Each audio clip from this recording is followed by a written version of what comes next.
नमस्ते। आज मेरे साथ रघु ठाकुर भाई साहब हैं। हम लोगों ने परसों भी 2 दिन पहले जब इस कार्यक्रम को किया था तो एक बार फिर कोशिश की थी।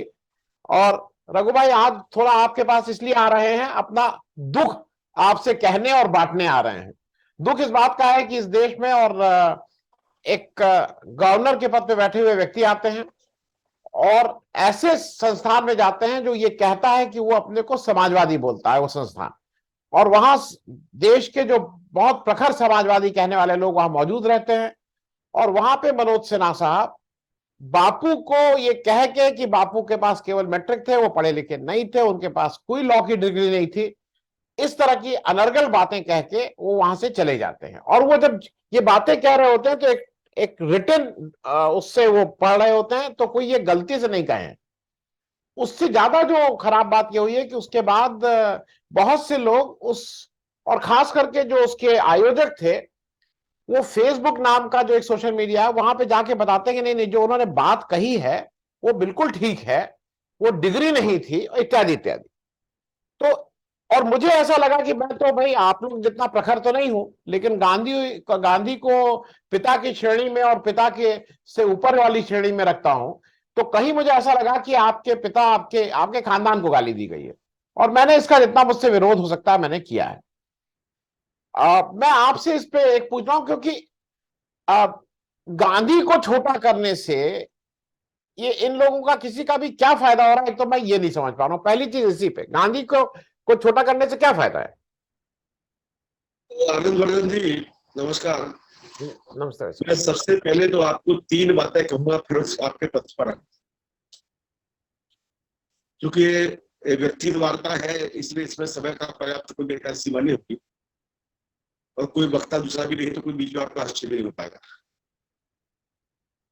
मुझे तीन प्रकार के दुख है। मैं बहुत आहत हूँ। एक तो दुख इस बात का है कि मनोज सिन्हा जी के बारे में अभी तक मेरी जो राय थी कि ये सुशिक्षित और अच्छे बोलने वाले व्यक्ति है, शब्दों का चयन करते हैं और गंभीर किस्म के व्यक्ति हैं, परंतु उस दिन के उनके भाषण को जो बीबीसी पे मैंने सुना, उससे मुझे इस बात पर ही बहुत शर्मिंदगी हुई कि मेरी पहचान बहुत गलत है। मैं इस मामले में बहुत अनुभवहीन व्यक्ति हूँ, और एक व्यक्ति इतने साहस के साथ असत्य बोलता है, इसकी मुझे कल्पना भी नहीं थी। दूसरा, मैं इसलिए भी आहत हूँ कि गांधी के लिए मैं केवल मानता ही नहीं हूँ, बल्कि उनके बारे में काफी हद तक जानने का प्रयास भी करता हूँ, जानता भी हूँ। ये एक सुविदित तथ्य है कि गांधी जी के पास में लॉ की डिग्री थी। उसी डिग्री को लेके उन्होंने आके पहले बम्बई वकालत शुरू की, बम्बई से ही फिर वकालत के लिए अफ्रीका गए थे, अफ्रीका में भी वो वकील थे। तो कोई भी एक समझदार व्यक्ति ये सोच सकता है कि क्या डिग्री के बगैर कोई वकालत हो सकती है। ये इनकम टैक्स की वकालत गांधी जी नहीं करते थे जिसमें बगैर डिग्री के आप कर सकते हैं। गांधी की वकालत बाकायदा वकालत थी, और अन्यों के समान वह भी वहां की डिग्री को प्राप्त थे। अब तो उनकी डिग्री को हम लोगों ने सोशल मीडिया पर डाला भी है कि ताकि सिन्हा साहब देखें और मैं भी देखें। तीसरा, मैं इस बात को लेके हाथ हूं कि हमारे कई समाजवादी मित्र वहां मंच पर मौजूद थे, ये सब मुझे बताया गया। दरअसल मैं बहुत सोशल मीडिया और टीवी मीडिया से बिल्कुल ही कम हो पाता, तो उससे मैंने तो देखा नहीं था, पर मुझे जब लोगों ने बताया और उन्होंने हमको क्लिपिंग भेजी बीबीसी की, उसको मैंने देखा और सुना, तो मुझे दुख हुआ कि भाई किसी व्यक्ति ने तिरस्कार क्यों नहीं किया। अगर मान लीजिए कि हमारे सामने कोई व्यक्ति गलत कह रहा है तो हमको उसको प्रतिकार करना चाहिए, इतनी मात्र नहीं। उन्होंने ये भी कहा कि यहाँ कुछ मित्र बैठे हुए हैं जो इससे सहमत शायद होंगे, पर अगर वो चाहें तो मैं उनको किताब बता दूंगा। तो एक तो मैं जानना चाहता हूँ कि ऐसी कौन सी वो किताब है, किस सज्जन ने ये लिखी है कि इसमें ये कहा गया है कि गांधी के पास डिग्री नहीं थी। चौथी बात है जो इससे हटके मैं कहना चाहता हूँ कि मत सुने जो अभियान चल रहा है देश में, जो कभी लोहिया के बारे में, कभी गांधी के बारे में, उनकी डिग्रियों के बारे में प्रश्न उठाता रहता है। इन्हीं में से कुछ समूह, एक एनजीओ समूह के मित्र हैं जिन्होंने एक बार लोहिया की डिग्री के सवाल को लेकर उठाया था। और मुझे एक बात की जरूर आज प्रसन्नता है कि हम तो आहत हैं इन 3 कारणों से, परंतु आपका भी जो नजरिया था अब कुछ खुला है। मैं जो आपको लगातार चीजें कहता था, तो आप शायद मेरे बारे में शक पालते थे कि रघु भाई कोई अपने निजी कारण से, कोई अन्य कारण से कह रहे हैं। आज आपका भी वो भ्रम टूटा, इसलिए मुझे बड़ी खुशी है, कम से कम आपका भी भ्रम टूटा कि लोग सब जैसे दिखते वैसे नहीं है, उनकी निष्ठाओं को जो कहते हैं शब्दों से वैसी नहीं। एक मित्र ने एक बार लोहिया जी के बारे में लिखा था कि लोहिया के पास तो डिग्री नहीं थी, और जिस पत्रिका ने छापा था वो पत्रिका भी दुर्भाग्य से एक समाजवादी पत्रिका के नाम से जानी जाती है, जिसके आप लोग भी कभी कभी काफी प्रशंसक रहे हैं, जनता वीकली, जिसके आजकल जी पारिक जी है, वो स्वयं भी थे और स्वर्गीय सूरज मोहन जी थे। और हमारे समाजवादी मित्रों का लोकतंत्र भी कई बार स्पष्ट होता है कि हमने उनको चिट्ठियां लिखी 3 बार कि भाई ये गलत है, तो उन्होंने हमारा पत्र नहीं छापा। बस्तराम जी ने 2 बार पत्रिका नहीं छापा, और तीसरे बार में उन्होंने खाली 2 लाइन उसमें छापी के एक पत्र बस्तराम जी का है, और बोले कि भाई हम तो लोकतांत्रिक पत्रिका है, जो आदमी जो बोलेगा हम छापेंगे। तो अब प्रश्न बात का है कि क्या किसी व्यक्ति के बारे में अगर कोई सुनियोजित झूठ बोला जा रहा है, तो क्या उसको दिखाया बताया जाना चाहिए, और क्या उसका प्रतिकार नहीं किया जाना चाहिए। हमारे नेता थे डॉक्टर राममनोहर लोहिया, जिनकी चर्चा हमारे वो मित्र भी कभी कभी कर लेते हैं, भले शब्दों में करते हो, जो लोग मंच पर मौजूद थे। और हमारे ये मित्र लोग तो इनमें से कुछ ऐसे भी लोग हैं कि जो शब्द गालियों में बहुत माहिर है। माने आप उनके मुंह से शायद ही किसी की तारीफ सुने, हो सकता है कि 2 आपस में भी तारीफ कर ले, वरना किसी की तारीफ करते नहीं। और समाजवादी लोग, हम लोग तो अभिशप्त है क्योंकि सिर्फ गाली खाते रहते। अब ये जो मित्र लोग थे, इनको तो पता है कि भाई लोहिया का सिद्धांत था कि जहां अन्याय वहां प्रतिकार। अगर क्या लोहिया वहां बैठे होते तो क्या उसका प्रतिकार नहीं करते। मैं इतने बड़े संस्थान में जाने के लायक नहीं, मेरी योग्यता इसमें कम है। प्रकाश अगर मैं होता तो मैं खड़े होकर के वहां चीख करके बोलता कि सिराज जी आपकी बात गलत है, और आप भी प्रमाण बताइए, मैं भी प्रमाण बताता हूँ कि गांधी के बारे में प्रमाण देना कोई कठिन काम नहीं। परंतु न केवल उन्होंने असत्य कहा, बल्कि उनकी तरफ से वो इन मित्रों को चुनौती देके भी चले गए, और उन्होंने चुनौती देकर के उनको कहा कि मैं सिद्ध करूंगा। आज ही एक हमारे बड़े वरिष्ठ समाजवादी हैं जो अपने आप को गांधीवादी मानते हैं, उनके व्हाट्सएप ग्रुप पर मैं किसी सज्जन की टिप्पणी पढ़ रहा था। कोई एक सज्जन है जिनका नाम श्री रामशरण जी, मैं एकदम पहचान नहीं पा रहा हूँ कि रामशरण जोशी जी है या कुछ और है, और जोशी मेरे ख्याल से नहीं होगी, वरना वो तो लिखते हैं जोशी। उन्होंने सफाई देने के प्रयास किया है। उन्होंने 2 बात कही है। एक बात तो ये कही कि भाई कोई व्यक्ति मेहमान आया है तो अगर वो बोलता है तो क्या हमें उसको टोकना चाहिए। मैं जानना चाहता हूँ कि अगर कोई व्यक्ति मेहमान हमारे घर में आए और वो हमको आके गालियां दे, हमारे पिता को गालियां दे, हमारे बड़े भाई को गालियां दे, हमारी माँ को गालियां दे, तो हम प्रतिकार नहीं करेंगे। अगर कोई मेहमान हमारे घर में आए और वो हमारे सारे जमीन को ललकारने का काम करे, झूठ बोलने का काम करे, तो हम प्रतिकार नहीं करेंगे। मैंने ये नहीं कहा कि आप उनको असम्मान करते। प्रतिकार में और असम्मान में फर्क होता है। प्रतिकार इस बात का होता है कि भाई आपकी बात तथ्य नहीं है, हम इसको दर्ज करना चाहते हैं।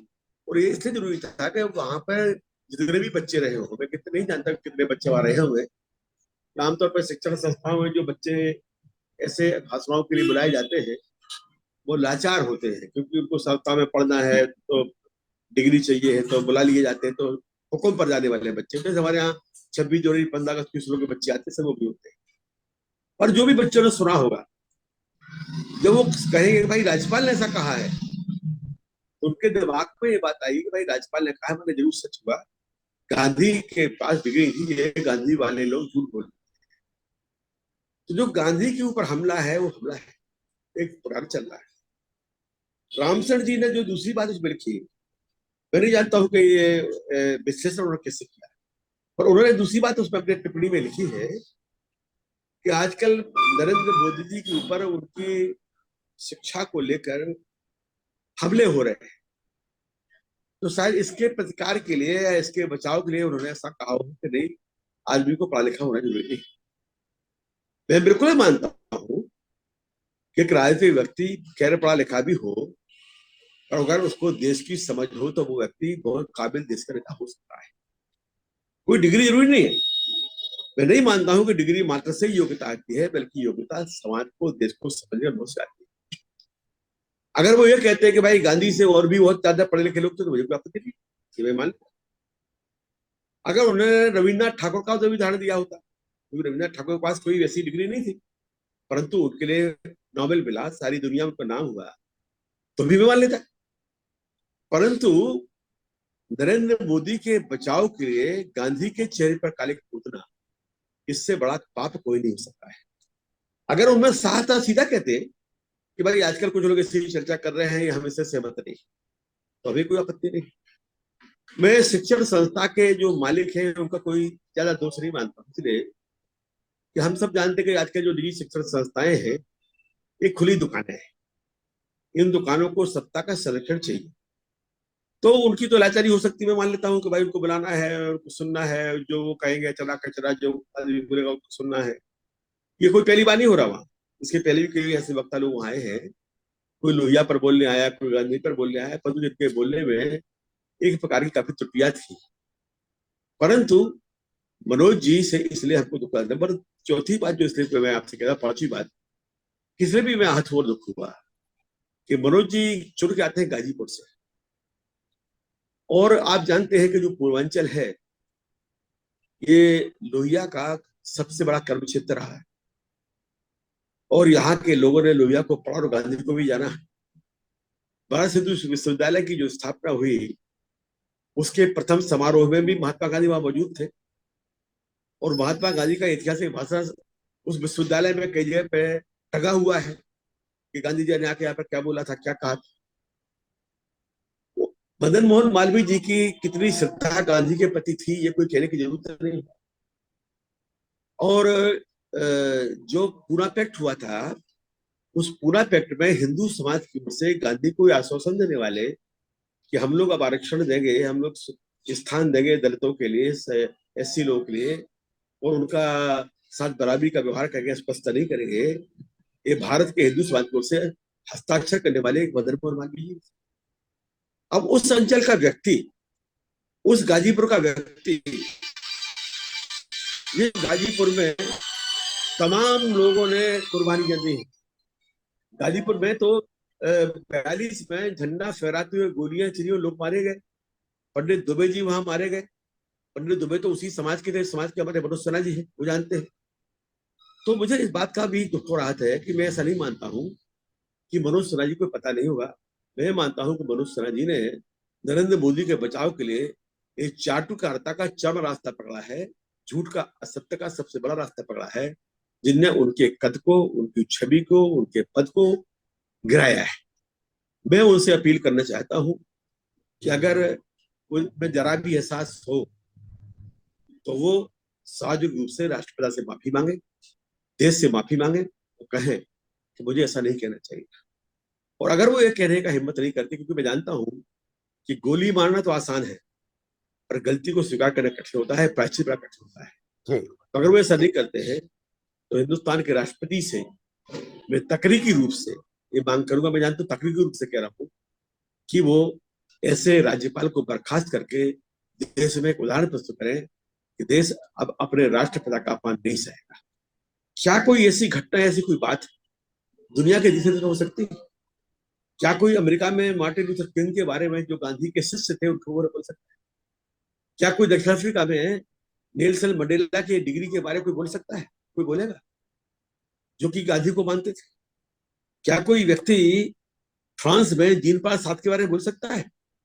मैं आपको घटना सुनाऊं आनंदवर्धन जी, कि जीनपाल सात्र के जो विद्रोही स्वर थे, और वो जब लगातार सरकार के व्यवस्था के खिलाफ बिखर रहे थे, तो फ्रांस के तमाम जो हमारे यहाँ जैसे बुद्धिजीवी होते हैं जो सरकार के गुलामी का काम करते हैं, उन लोगों ने कहा कि साथ को गिरफ्तार किया जाना चाहिए, अव्यवस्था फैला रहे हैं। तो वहां का जो राष्ट्रपति था वो सेना का आया हुआ था डिगाल, और राष्ट्रपति डिगाल ने कहा कि जीन पॉल सार्त्रे फ्रांस की आत्मा है, अगर वो जेल में जाएंगे तो सारा फ्रांस जेल में जाएगा। ये होती है लोकतांत्रिक नैतिकता। तो मैं मनोज सिन्हा जी से लोकतांत्रिक नैतिकता की अपेक्षा करता हूँ कि वो देश से माफी मांगे, और अगर वो नहीं मांगते हैं तो भारत सरकार के राष्ट्रपति से उम्मीद करता हूँ, भली महिला है, कि वे इस समय एक अवसर है कि वो सिद्ध करें कि वे राष्ट्रपति हैं और राष्ट्रपति के अधिकार को जानते हैं और ऐसे ही व्यक्ति को बर्खास्त है। ये मैं जो कह रहा था। जी जी रघु भाई, मैं आपसे इसलिए क्योंकि आपने एक लंबे समय तक सफर किया, और हम जब वैचारिक रूप से देखते हैं तो इस समय जितने लोग हैं वैचारिक रूप से आपके सिवा मुझे नहीं दिखता है जिससे ये बात ये कहूं। जो भी समाजवादी है उसको एक चीज और सिखाई जाती है कि आप अपनी बात स्पष्ट रूप से कहिए, आपको अगर मन में कोई आशंका है तो आप बोलिए, अगर बोल नहीं रहे हैं तो कहीं ना कहीं वो गड़बड़ है। मैं बात ये इसलिए कह रहा हूं कि उस संस्था के बारे में बहुत अब कहा जा रहा है, और हमारे बहुत से समाजवादी साथी उसको समझा रहे हैं कि वहां ऑडिट होता है तो वहां कोई गड़बड़ नहीं है। क्योंकि मैंने मैंने जब कई लोगों ने कहा था व्यापार है, तो ऑडिट तो गौतम अडानी का भी होता है। इंडर वो अडानी के सारे ऑडिट हुए हैं, तो क्या अडानी जी ने चोरी नहीं की है? तो ये कोई ऑडिट होता है, कोई इस चीज का सर्किट नहीं है। लेकिन मैं जिस चीज से फिर से वो हो आनंद वर्धन जी कि कि ऑडिट एक इंटरनल प्रक्रिया है, और जो ऑडिटर होता है वो ऑडिटर आपका पेड कर्मचारी जैसा होता है। तो वो आपको बताता है कि चोरी कैसे करना है। ऑडिटर कोई चोरी को पकड़ने को नहीं होता है, ऑडिटर चोरी को छिपाने के लिए होता है। तो इसलिए जो मित्र कहते हैं कि वहां ऑडिट होता है, ऑडिट तो हिंदुस्तान की हर संस्था का होता है, और उस संस्था में ऑडिट होने के बाद भारत सरकार का होता है। अरे भाई, जो सीएजी का मामला हुआ था, इंस्पेक्टर वाला, तो ऑडिटर ने तो कहा था ना, उसके पहले भी ऑडिट हुआ था। तो ये ऑडिट का तर्क नहीं है। मैं जानता हूं कि शिक्षण संस्थाओं के लिए चूंकि वो दुकानें हैं, उन दुकानों के लिए लाचारियां हैं, तो वो अपनी लाचारियां चलाएं, मुझे कुछ कहना नहीं है। मैं तो आज तक भी वहां गया नहीं। मैं अच्छा हुआ इस बार घटना के बाद लगा मुझे कि चलो मैं नहीं गया, अच्छा हुआ उस काले दाग से बच गया, वरना या तो मुझे खड़े होकर बोलना पड़ता, तो लोग हमको गाली बकते कि मैं तो बड़ा बदतमीज आदमी है, और जो भी होता। तो मुझे उस शिक्षण, मैंने कहा कि शिक्षण संस्था के मालिक से मुझे कोई आपत्ति नहीं है, क्योंकि ये सारे शिक्षण संस्था वाले नहीं वाले लोग यही काम कर रहे हैं, उनको ये काम करना है। मुझे दुख इस बात का है कि वहां जो अपने आप को बहुत दम्भ से समाजवादी कहते हैं, वो जो समाजवादी मित्र लोग अपने ही लोगों को गाली देने का काम ज्यादा करते हैं। यानी हम लोगों को लिए बगैर कारण के भी गाली दी जाती है। हमारे बारे में क्या क्या आरोप नहीं लगाए जाते हैं, यही तौर पे आप भी जानते हैं और हम भी जानते हैं, कुछ कहने की जरूरत नहीं। और इस सब के बारे में हमने उनको जार फ्रांस के लिए गंदी से गंदी गाली सुना है, हमने सरजाऊ गाली सुना है। कुछ लोग अपने आप को मधुले में कशिश बताते हैं, और जब मधुले में जनता दल के मंडल कवि से समर्थन कर रहे थे तो बच्चे लोग छोड़ के अन्य जगह पर थे। तो मुझे उनकी ऐसे है कि भाई कम से कम आप अगर लोहिया का नाम लेते हो, अपने आप को लोहियावादी बोलते हो, तो क्या लोहिया कभी गांधी का अपमान सहते? लोहिया कभी गांधी का अपमान नहीं सहते। लोहिया ने कहा कि मैं गांधीवादी नहीं हूं, परंतु लोहिया ने यह भी कहा कि आज के दौर में रास्ता तो गांधी है। और आज हम लोग देख रहे हैं कि कोई गांधी के अलावा दुनिया में आज वैकल्पिक सभ्यता का रास्ता, वैकल्पिक कार्यक्रम और वैकल्पिक संघर्ष के लिए लोहिया प्रतीक है, और वैकल्पिक सभ्यता के लिए और सत्ता के लिए आज गांधी प्रतीक है। तो इसलिए गांधी के ऊपर जो हमला है, इस हमले से न केवल गांधी का चेहरा बिगाड़ने का प्रयास है, इस सारे हिंदुस्तान के इतिहास को भी नष्ट करने का प्रयास है। इसका मुकाबला हमको करना चाहिए, इसका प्रतिकार करना चाहिए। मेरा बुराई किसी से नहीं है, मैं आलोचना के नहीं कह रहा हूँ। हम उन मित्रों के लिए अगर जरूरत हो, वो बीमार हो, मेरे खून की आवश्यकता हो, तो मेरे खून देने को तैयार, मेरे पास जो कुछ भी देने को तैयार। परंतु वो गांधी का, लोहिया का और सत्य का अपमान करें, ये गांधी लोहिया का भी व्यक्तिगत सवाल नहीं है, ये सत्य का सवाल है कि आप सत्य का अपमान करें और सत्य को सम्मान करें। इसका मैं खिलाफत करता हूँ, करता हूँ। जी जी। रघु भाई, अब मैं इसको समाप्त कर आपको की सूचना के लिए और दर्शकों को बता दूं कि उनकी तरफ से जो भाषा इस्तेमाल की जा रही है, उन्होंने ठीक ट्रोलों वाली भाषा इस्तेमाल, मुझे गाली देना शुरू किया है। वो कई गालियां दी हैं, लेकिन वो मैं चूंकि गांधी की बात को की पैरवी कर रहा हूं, तो मुझे भी गांधी के, अगर इतना भी आचरण नहीं रखूंगा कि गांधी के कम से कम भाषा की शिष्टता रखूं, तो फिर गांधी की पैरवी करने का मुझे भी हक नहीं रहेगा। बहुत बहुत धन्यवाद रघु भाई, ज्वाइन कर जी। आज मैं और कहूँ आपसे एक थॉट करने पहले कि आपको जो गालियां मिली है ये आपका सत्य के समर्थक का प्रमाण पत्र है। तो आपको जो भी गालियां मिली है इनको आप एक पे लिखवाइए और अपने दफ्तर में टांगिए बाजू में, और लिखिए नीचे कि हिंदुस्तान में सत्य बोलने पर आपको ऐसी गालियां मिलेगी, फिर भी हमें सच बोलते रहना है। कि अगर आप लिखेंगे तो उसकी कॉपी, फोटो कॉपी में अपने डालूंगा। जी जैसे आप मेरे छोटे भाई हैं, जी। तो इस मामले में मैं आपको गुरु मान लूंगा।